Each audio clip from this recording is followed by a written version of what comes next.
सवाल कंप्लीट हो गया था। अब हम 6 नंबर क्वेश्चन को देखते हैं। ठीक है, क्वेश्चन नंबर 6 में बच्चों क्या लिखा हुआ है, यदि कोण ए और कोण बी न्यून कोण हो तो, है ना, जहाँ कोस ए बराबर कोस बी, तो दिखाइए कि कोण ए बराबर कोण बी। बच्चों इसमें हमें सिद्ध करके बताना है जो कोण ए की जो भुजा होगी वो कोण बी के बराबर होगी। ठीक है, तो बच्चों हम लोग आप देखते हैं सवाल पे। जो सवाल में लिखा हुआ है वही कोण ए और कोण बी न्यून न्यून कोण है। तो आप लोग जानते होंगे न्यून कोण क्या होता है ना। अगर नहीं जानते हो तो इसको आप नॉलेज के तौर पे जान सकते हो। जैसे न्यून कोण की परिभाषा होता है जो कोण 0 डिग्री से बड़ा और 90 से छोटा होता है उसको हम न्यून कोण बोलते हैं। यहाँ देखिए कोस ए बराबर कोस बी को हमें सिद्ध करना है। ठीक है, तो कोण ए बराबर कोण बी के बराबर। ठीक है, यहाँ कोस ए बराबर कोस बी है तो आपको दिखाना है कोण ए बराबर कोण बी है, ये आपको दिखाना है बच्चों, मतलब वही सिद्ध करके बताना है। तो आते हैं हम लोग सवाल पे आते हैं। जैसे हम त्रिभुज बना दिए बच्चों, ये कौन त्रिभुज है, समकोण त्रिभुज माना है ना। ये त्रिभुज ए बी सी हो गया, जहाँ पे कौन सी हो गया आपका समकोण। ठीक है ना, तो यहाँ हम शब्दों में लिखेंगे, भाषा में लिखेंगे, ध्यान दें। जैसे माना त्रिभुज ए बी सी में कौन सी जो होगा वो क्या होगा, समकोण है।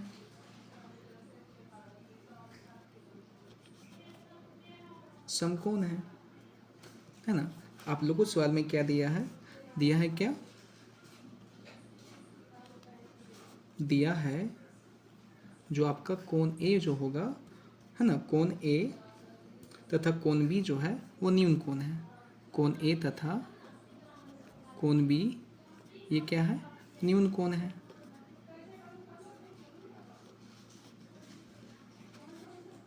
ना। तो हमें सिद्ध क्या करना है बच्चों, सॉरी सिद्ध नहीं, बराबर क्या है, कोस ए बराबर कोस बी के बराबर दिया हुआ है। ठीक है बच्चों, अब देखो बच्चों हम लोग जानते हैं कि कोस थीटा मतलब वही कोस थीटा, ये कोस ए, भुजा कोस ए दिया हुआ है, तो कोस थीटा बराबर क्या होता है बताइए, आधार बटा कर्ण होता है।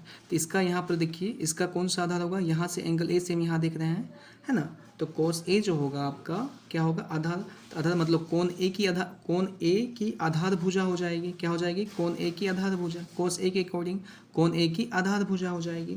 तो आप लिखोगे यहाँ पे कोण ए की, चूंकि एंगल कौन सा दिया है आपका, ए दिया हुआ है, ठीक है ना, इसलिए क्या लिखना है, कोण ए की आधार भुजा,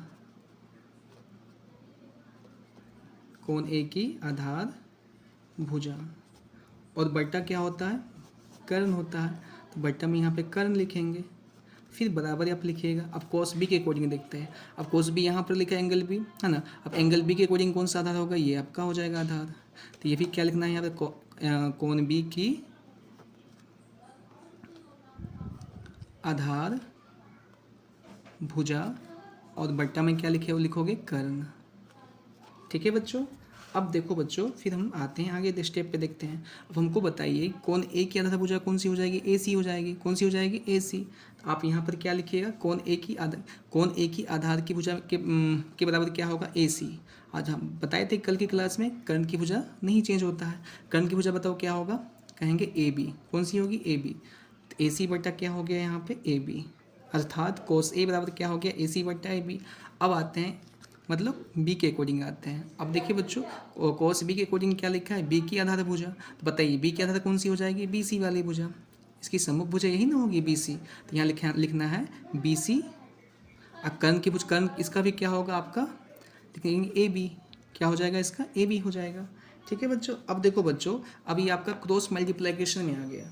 अब ए बी और ए बी दोनों समान लिखा हुआ है, एक समान लिखा हुआ है, तो हम यहाँ पे क्या करेंगे, ए बी यहाँ भी है, ए बी यहाँ भी है, तो ए बी आपस में क्या होगा, कैंसिल हो जाएगा बच्चों। अब आगे देखो बच्चों, अब ए सी जो होगा वो ए सी किसके बराबर होगा, ए सी कहेंगे बी सी के बराबर होगा। मतलब बच्चों ये क्या हो गया, ए सी जो हो गया वो बी सी के बराबर, ये आपका ए सी लिखा हुआ है ना, ए सी, और ये बी सी के बराबर हो गया बच्चों। ठीक है।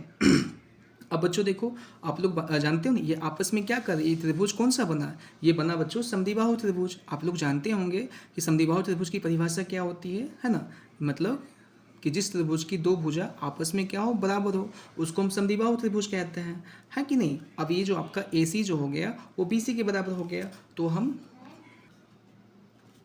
त्रिभुज ए बी सी में,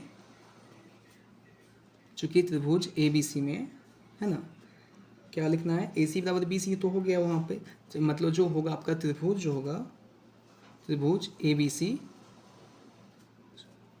त्रिभुज ए बी सी, ये कौन त्रिभुज है, तो कहेंगे समद्विबाहु त्रिभुज। क्या होगा इसका, समद्विबाहु त्रिभुज होगा, समद्विबाहु त्रिभुज है ना।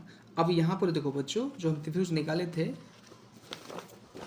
ये जो निकाले थे, कोण ए जो है वो किसके बराबर है, कोण बी के बराबर है ना। जैसे ए सी बराबर बी सी निकाले थे, ए सी इसकी सम्मुख, एक ए सी जो हो गया किसकी, कोण ए की आधारभुजा कौन सी, ए सी हो गया, है ना। कोण बी की आधारभुजा कौन सा, बी सी हो गया, है ना। तो कोण ए जो होगा वो कोण बी के बराबर हो जाएगा, होगा ना, मतलब दो भुजा इसका बराबर होगा। तो इसलिए क्या हम लिखेंगे, त्रिभुज ए बी सी जो होगा वो समद्विबाहु त्रिभुज है, यहाँ पर लिख दिए। इसलिए क्या होगा, इसलिए कोण ए बराबर कोण बी आपस में क्या हुआ, बराबर हुआ। इसलिए जो क्वेश्चन में जो दिया गया था सवाल, तो हम लोगों ने इसको सिद्ध किया, ठीक है ना।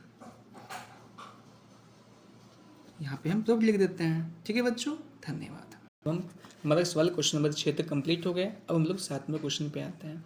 7 में क्या लिखा हुआ है, यदि कोट थीटा बराबर 7/8, तो पहला नंबर सवाल क्या, इसमें देखो दो निकालना है, एक पहला एक दूसरा। क्वेश्चन नंबर 7 का दो सवाल दिया है, 1 + sin theta into 1 - sin theta बटा 1 + cos theta into 1 - cos theta, इसका मान ज्ञात करना है। दूसरा क्या है, cot स्क्वायर थीटा का मान निकालिए, ठीक है ना।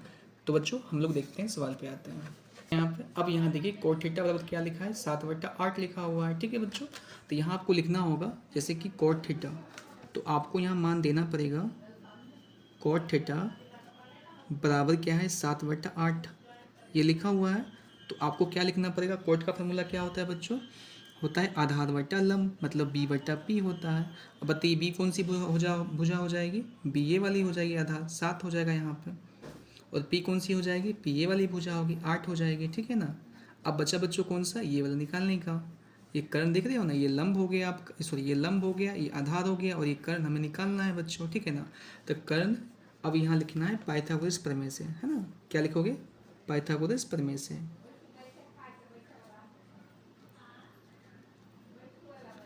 पाइथागोरस प्रमेय से। तो बच्चों पाइथागोरस प्रमेय क्या करता है, जो कर्ण की जो भुजा होगी, दोनों भुजाओं के वर्गों के योग के बराबर होगी, ठीक है। तो यहाँ हम लिखते हैं कर्ण बराबर, h का मान निकालना है, इसको रूट अंडर लिखेंगे हम। रूट अंडर लंब क्या दिया है, 8 का स्क्वायर प्लस आधार क्या दिया है, 7 का स्क्वायर। तो बताओ बच्चों 8 का स्क्वायर क्या होता है, 64 होता है। 7 का क्या होता है, 49 होता है। तो जब इसको ऐड करेंगे कितना आएगा, रूट में 113 होता है बच्चों, भी रूट में 113 आ गया, ठीक है। अब इसको यही मान इसमें रहने देना है, ठीक है। तो यहाँ पर जो मान निकलेगा, इसका कोई वर्गमूल निकलता नहीं है ना, मतलब जो इसका संख्या में कोई वर्गमूल इसका आता नहीं है, ठीक है ना। तो इसको वही लिखना है, रूट में 113 यहाँ पर लिख देते हैं, कर्ण की मान हो गई, ठीक है बच्चों। अब आगे सवाल पे आते हैं। जैसे सवाल में पहला क्या है, 1 + sin थीटा, सवाल में क्या है, 1 + sin theta into 1 - sin theta. तो बच्चों देखो पॉइंट में सवाल 1 का बना रहे हैं यहाँ पे, देखना जैसे कि आपका लिखा है सवाल, तो ये आपका हो गया, तो 1 + sin थीटा, तो 1 देखो 1, sin का मान क्या जानते हो, p/h होता है। cos का क्या, फिर 1 माइनस यहाँ पे हो जाएगा, इसका भी p/h यहाँ पर लिखेंगे, और बटा, ठीक है, 1 प्लस क्या हो जाएगा, b/h, 1 माइनस क्या होगा, b/h, ये हो जाएगा बच्चों, ठीक है। अब इसमें क्या करना है, मान रूपित करना है, ठीक है ना। तो 1 का 1 यहाँ पर लिखो, p का मान क्या दिया है बच्चों, p का मान कहोगे सर 8 लिखा है, ठीक है। यहाँ हम लिख देते हैं आपको शॉर्ट में, ये आपका p का मान हो गया कितना, 8 हो गया। b का मान क्या हो जाएगा बच्चों, ये 7 हो गया। हम लोगों ने h का मान भी क्या निकाला था, रूट में 113, ठीक है बच्चों। जो आप लोगों को सिंपल, आप उस पर ध्यान आ जाए। अब देखो p का मान क्या है, 8 है, यहाँ पे 8 लिखेंगे, 8/h का मान क्या, रूट में 113 दोगे, इसको इंटू कर दो, फिर इंटू लिखो। 1 माइनस क्या होगा, p/h लिखा है, p का मान क्या दिया है 8, h का मान रूट में 113, फिर बट्टा लिखोगे 1 प्लस b का मान क्या दिया है बच्चों 7, और बट्टा रूट में क्या हो जाएगा 113, और इंटू 1 माइनस क्या होगा 7 बट्टा रूट में क्या होगा 113 हो जाएगा, ठीक है बच्चों। अब आगे देखो बच्चों, यहाँ पे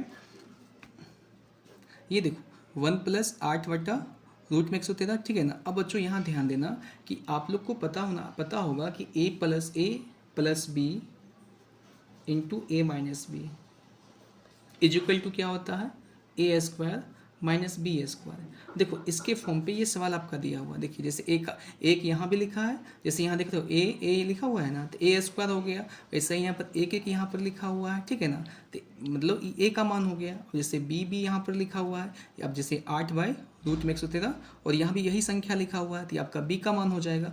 तो ऐसे में क्या होगा, अगर हम ज़्यादा इसको गुना भाग करते हैं तो लंबा सवाल जाएगा। तो यहाँ पे हम फार्मूला यूज करते हैं जो आप लोग क्लास 9th में पढ़े होंगे, या जैसे अलजेब्रा आप कहीं भी ट्यूशन कोचिंग में पढ़े होंगे तो आपको टीचर ही बताए होंगे इस सवाल को, ठीक है ना। तो यहाँ पे हम ये फार्मूला यूज करेंगे, ठीक है बच्चों। अब ए plus B into A minus B. अब देखो बच्चों ए का मान क्या है, एक का क्या होगा, एक का स्क्वायर यहाँ पर लिखोगे माइनस बी का मान क्या दिया है 8 कहोगे √113 दिया हुआ है, तो इसका स्क्वायर यहाँ पर लिख दो, ठीक है बच्चों, फिर बटा दो। अब वही चीज़ यहाँ पे फॉलो करना है, जैसे 1 + 7/√113 दिया हुआ है, तो वही चीज़ यहाँ पे फॉलो करिए। क्या होगा बताइए, 1 का स्क्वायर, ए का मान 1 हो जाएगा, माइनस बी का मान क्या दिया है 7/√113 का स्क्वायर लिखेंगे यहाँ पर, ठीक है बच्चों। मतलब A square minus B square. कभी भी सवाल का फॉर्मूला पूछा जाए A plus B into A minus B is equal to क्या होता है, तो कहेंगे A square minus B square.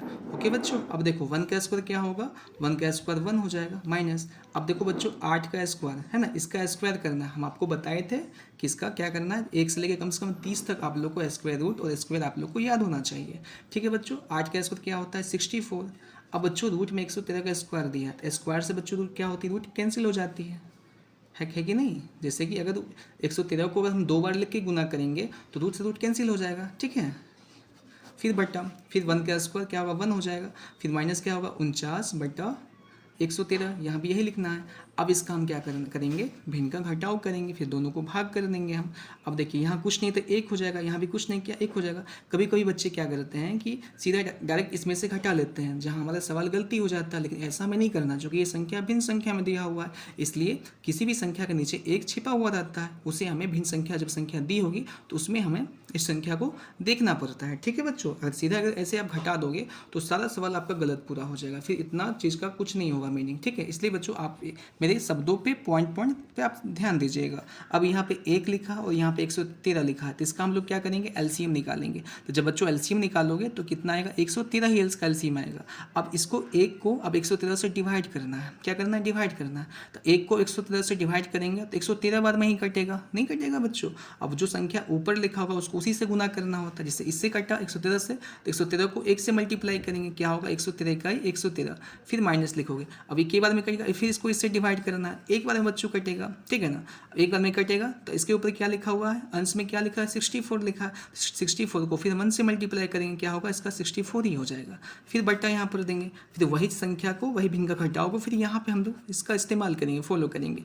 तो यहाँ पे 113 हो जाएगा और यही संख्या 113 यहाँ पे आएगा, और फिर माइनस में कितना लिखोगे 49 लिखोगे, ठीक है बच्चों। अब देखो बच्चों, अब ये क्या है 113 यहाँ भी लिखा है और यहाँ भी आपका भिन्न, ये बट्टा जो लिखा हुआ है ये आपका भिन्न का भाग का फॉर्म में करेगा। जैसे भिन्न को भाग को जब तुम गुना में चेंज करते हो तो ये क्या होगा, ऊपर आ जाएगा, और ये नीचे नीचे ये क्या होगा, आपस में कैंसिल कटेगा, इससे ये कट जाएगा आपस में बच्चों, ठीक है। तो अब जो हमारा सही जो आंसर निकलेगा, अब 113 में से क्या करो 64 को घटाओ, कितना आता है 9, 3 में चला नहीं कटेगा, इसे कहाँ से लिया, 3 में चला कितना 9 हो जाएगा, क्या 10 में चला कितना 6, 49 हो जाएगा, और यहाँ पर क्या आएगा 60, और ये 13 में से 9 गया 4 हो जाएगा यहाँ पे, और 10 में चला कितना 6, तो 49 बटा कितना आया बच्चों 64 आया। ये किसका मान निकला, ये इसका 1 + sin theta into 1 - sin theta, ये इसका हम लोग क्या मान निकाले 49 बटा 64, ये हमारा इसका आंसर निकला क्वेश्चन नंबर 1 का 7 नंबर का, ठीक है बच्चों। फिर आगे देखते हैं, वही 7 नंबर का क्वेश्चन नंबर 2 जो लिखा हुआ है cot स्क्वायर थीटा, इसका मान निकालना है। इसमें कुछ ज़्यादा स्पेशल नहीं करना है, आपको फार्मूला मालूम होगा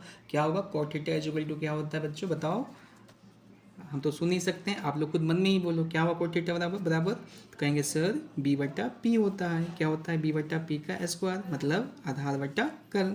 और वहाँ पे आधार क्या निकाले थे, b का मान क्या होगा, देखो बच्चों b का मान क्या था यहाँ पे 7 और p का मान क्या था 8 था, है ना। तो हम लिखेंगे 7/8 का स्क्वायर, क्या लिखेंगे 7 b का मान 7 हो गया, p का मान 8 हो गया, इसका स्क्वायर कर दो। तो 7 का स्क्वायर बच्चों क्या जानते हो 49, 8 का क्या होता है 64, बस निकल गया। तो दोनों का आंसर क्या समान निकला, पहला का दूसरा का, ठीक है बच्चों। थैंक यू, धन्यवाद बच्चों।